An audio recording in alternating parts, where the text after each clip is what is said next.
Grabe, grabe ang saya ko dahil sa mga blessings na umaapaw sa buhay ko, even dun na marami din akong hirap na pinagdaanan, sakripisyo.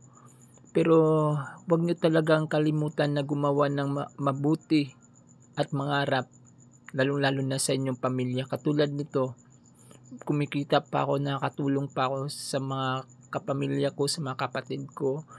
At alam niyo po ba na napakasarap sa pakiramdam yung unti-unti mong natutupad yung pangarap mo, even dun naalala mo pa rin yung mga sakit na mga nakaraan natin. Siguro kung wala sigurong pagsubok, hindi mahina siguro ako ngayon, sobrang hina ko. Ako siguro yung tao na madali lang talagang sumuko, pero hindi talaga ako sumuko dahil alam ko lahat ng paghihirap at sakripisyo na ibinibigay ko sa mundong ito ay may ano siya, may kabayaran din sa akin at babalik din, at ako lang din po ang aani dun. At ngayon po ay nagbubunga na po siya konti-unti, at maraming salamat po sa inyo.